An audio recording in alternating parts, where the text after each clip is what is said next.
Greetings and welcome to In-Depth. I'm Dike Rostant. LSA Healthcare Services is a family-run company in operation for over 20 years. Now, they specialize in hygiene solutions for washrooms and working spaces. But as opposed to just looking at making profit, they also have a sense of responsibility to the community that they serve.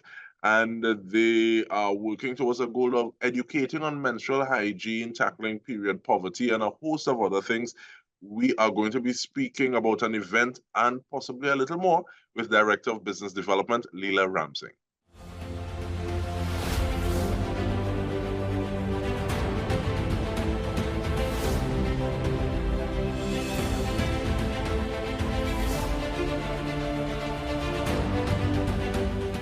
How are you doing, Ms. Ramsingh? Thank you so much for making the time. Thank you for having me, DK. I appreciate. Definitely our pleasure. And one of the things that I see is that there is an abundance of women, if it's not just totally women run, and it seems as though there are few things where the focus is on making sure there's a level of pride, there's a level of capacity building. So give me a little idea, a little overview of the company. Thank you. Okay, so firstly, LSA Healthcare, it's a commercial hygiene service provider whereby we do number of work with organizations throughout Trinidad, Tobago, and Guyana as well. It's a woman-led organization, and because we do a lot of work with women in terms of feminine hygiene bins going around to different organizations, we tend to hire a lot of women. Now things are changing. We now have a couple men on board who are also doing that. So now we are considered an inclusive company whereby we have both male and female. But really and truly, it's much more, we are growing in terms of that. So basically what we do, we go around to different organizations, we do their feminine hygienes, we do their toilet seat sanitizers, soap services, everything that wants to make your washroom a pleasant stay, because most of us work in organizations at 8, 9 hours, and using shared spaces is not the best for us. You want to make sure as an employer, as a decision maker, that your employees are happy and healthy at work. Therefore, it helps us to be much more productive. And also, I would say that ensuring that they are being counterproductive, they're not ill. Because, if we don't have proper hygiene facilities, it causes us to not be healthy, and it causes downside with non-productivity. I mean, who wants to get sick leaves every week because your staff is not well? Now, it also boosts morale when you have all the commercial hygiene services in place. In terms of, as I said, you spend 8, 9 hours at the workplace, and we have shared bathroom facilities. So therefore, we have to make it healthy and clean for them as well.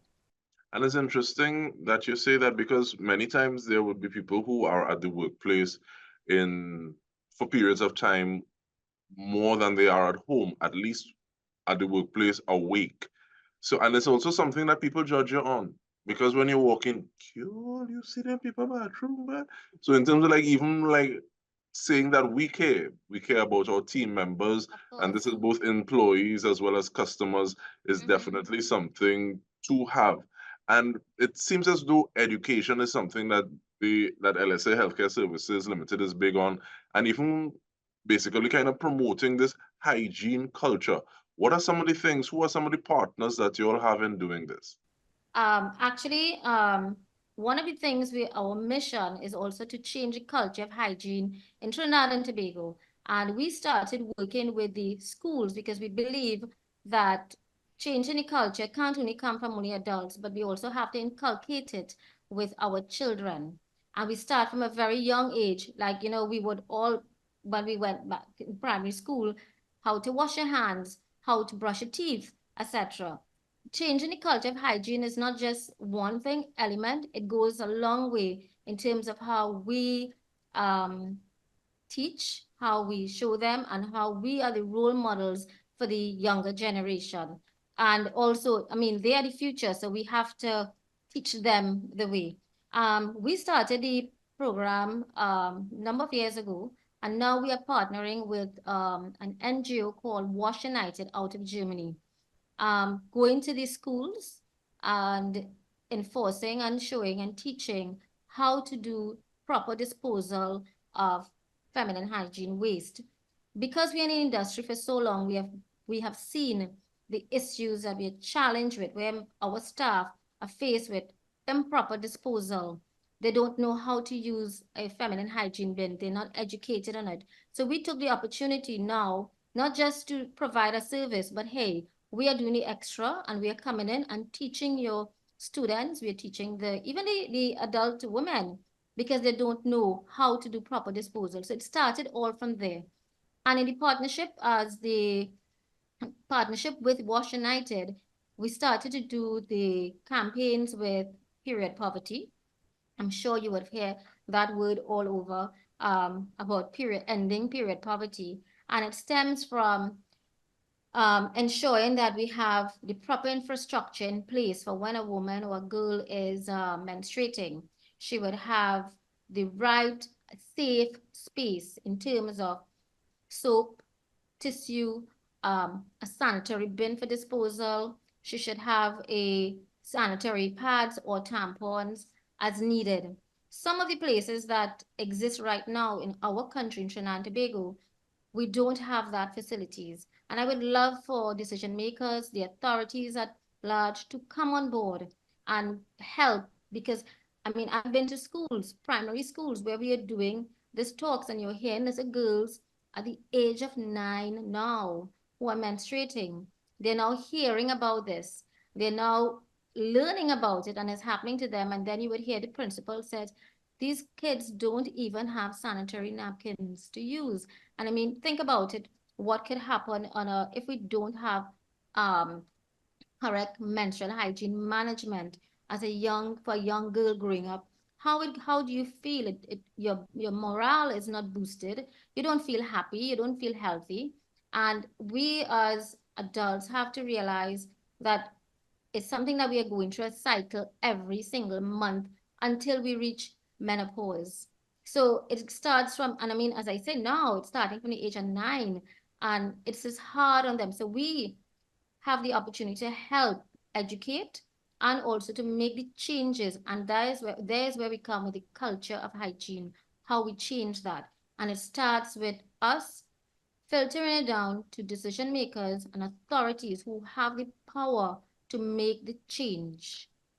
And just we almost up on this side of the conversation, but and you said a lot, but let me just tell you some of what I understood in terms of like 2 points, and you tell me whether or not I'm right or wrong, please. Because what I got is that you're able to go into the schools and have these conversations, but at the same time, it's not as though from nursery school you're gonna start to talk about menstrual, like, because sometimes people think that okay, well, I don't want anybody talking to my daughter about that because she's not ready for this information.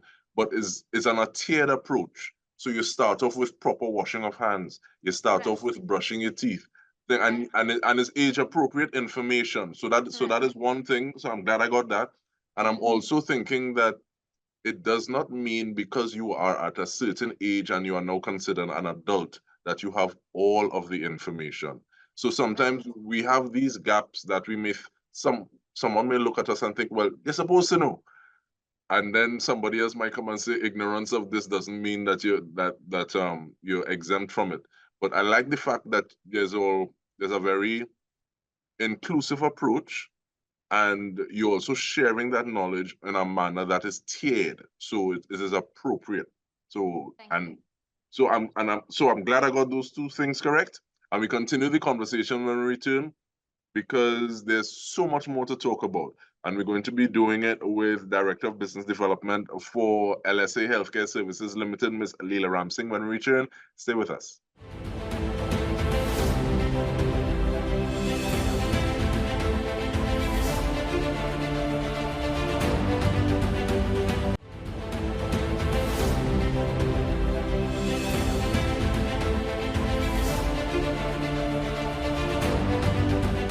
Welcome back. We are speaking with Ms. Leela Ramsingh, Director of Business Development for LSA Healthcare Services Limited.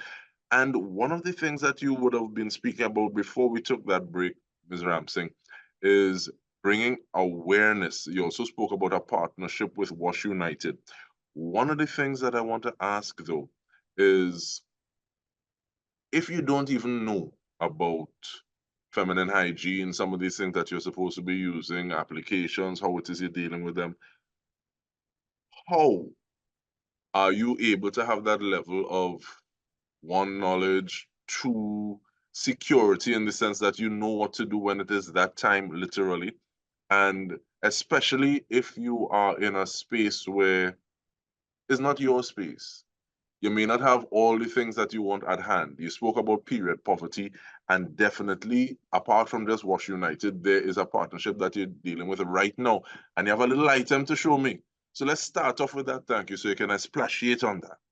Okay, great. So with what you said there in terms of having the necessary tools, I would say, the little equip yourself. So when we go to the schools, we always tell the young girls that you should have a little pouch.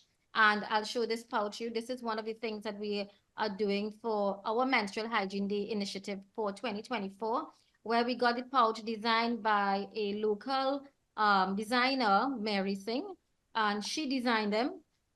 Um, and what we are filling them with some sanitary napkins together with a little soap, sanitizer, etc. When we give this to the girls, this is preparing them that they can keep this in their school bags, etc. So in case of an emergency, they always have this little pouch with them. And we call it Share Dignity. So these pouches are branded under the company's name, LSA Healthcare, and our project is called Share Dignity. And when we say dignity, a young girl or woman should have her period with dignity. There should be pride. They should be having, as I said, a little soap inside here, a little hand sanitizer, just in the event that there's no water to wash hands before and after. And also like an extra underwear, just in the case of an emergency, because sometimes our periods are supposed to come every 28 days, but every woman is different. So sometimes you have an accident, as we'll see, and you should always be able to have one of these pouches. So this is what one of our gift bags for 2024 as we partner with Menstrual Hygiene Day initiative, and it's a period friendly world, as they say. That is what we want. So doing not just talking about it, but we're actioning some of the things that we want to see change in our Trinidad and Tobago. And Menstrual Hygiene Day is the 28th of May under the theme Together for a Period Friendly World. But Correct. looking at the fact that those accidents happen on occasion, and you're not in your space of comfort, what are some of the things you would like to see just built into the infrastructure so that there is that level of pride that can be afforded, that level of security? And even like asking, what would a quote unquote a period friendly toilet look like?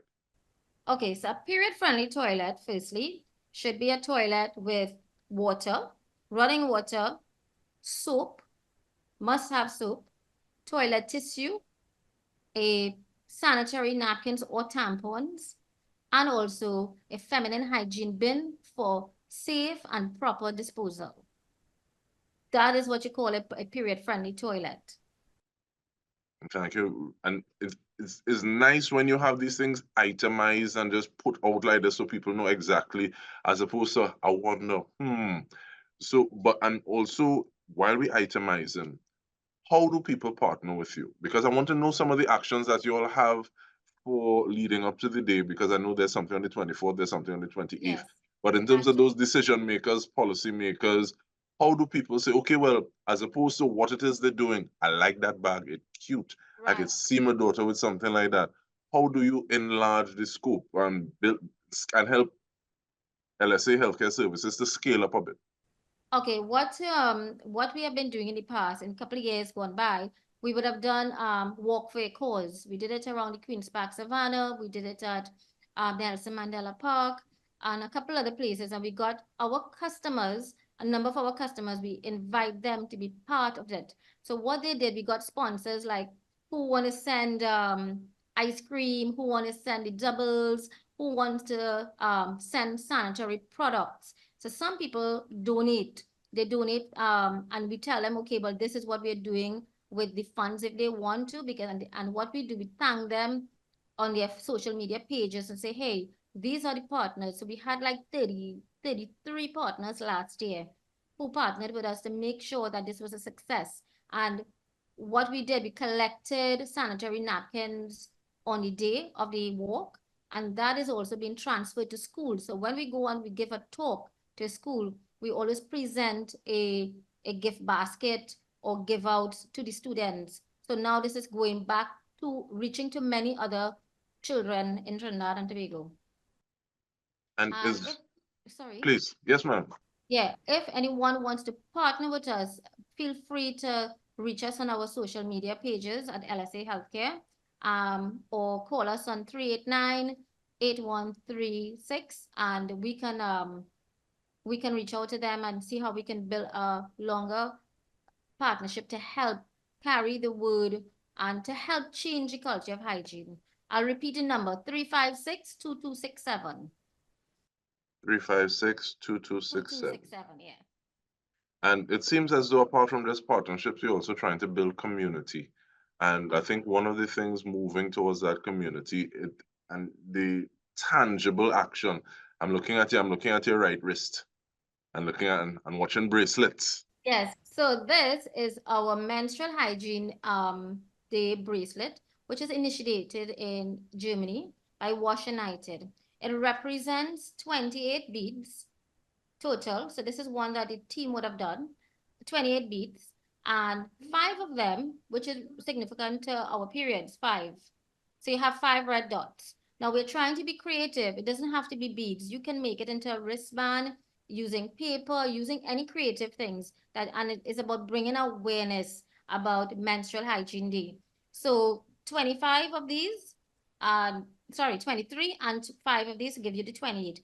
And Menstrual Hygiene Day is celebrated on the 28th of May, given it that May is a significant month, is in the day of Mother's Month. It's the fifth month of the year, and also 28. So that is why we use this to represent this band. So anyone want to get on board to design, we are putting out in our social media pages how to build one, and then you could also tag us when you're doing it, and we'll share and like what you have done as an organization or as a group, as an NGO. Anyone wants to come on board, we are happy to have that, to just share the word, to get build the awareness about period poverty, ending period poverty, and for all of us to make a stand on to how to help others. Not everyone can afford sanitary products in Trinidad and Tobago, and it's very heartbreaking to see that when you're challenged and you go out there and you face the world, it's like, wow. I mean, I've been to countries and I've seen where I was in Egypt last year. I'll just share this, and I donated sanitary products there. And the woman was like scared to like what? To even take it openly. There is nothing to say you can talk about. In Trinidad, there's a choice. Women have a choice. They could go to a pharmacy or supermarket and choose what they want. But then again, we have a percentage of people in this country who don't have that luxury. So when we are thinking about period poverty, let's think about the other women who don't have. And during the pandemic, I'll share it, have women who preferred to take a food hamper, and they were like putting aside, okay, let me see about food first, rather than they having a comfortable period. And it's hard on a woman. Definitely, and it's something, especially if that is not your situation, you may have that oversight. You have the means, you have the resources, Correct. and you see. But when you are faced with the decision, do I feed my family, or do I buy feminine hygiene products? Correct. That is a very easy decision, although it's a hard one to make. Mm-hmm. And I think there was even a conversation because of that oversight when people realize, oh, these are things that we might want to put into a hamper because you don't Mm-hmm. necessarily think about it as the first thing. But we want to Correct. thank you for sharing those examples and helping to drive that point home. And in just encouraging people to look for LSA Healthcare Services Limited, see how you can be a part of the movement. ending period poverty, and just building community here in Trinidad and Tobago, and who knows, even beyond. So we want to thank you very much, Ms. Ramsingh, Leela Ramsingh, Director of Business Development. And on behalf of the entire TTT News team, this has been In Depth with me, Dike Rostant. Or before we go, that number again, 356-2267. Yes, so we put in it there. So on behalf of the entire TTT News team, this has been In Depth with me, Dike Rostant. Thank you so much for joining us.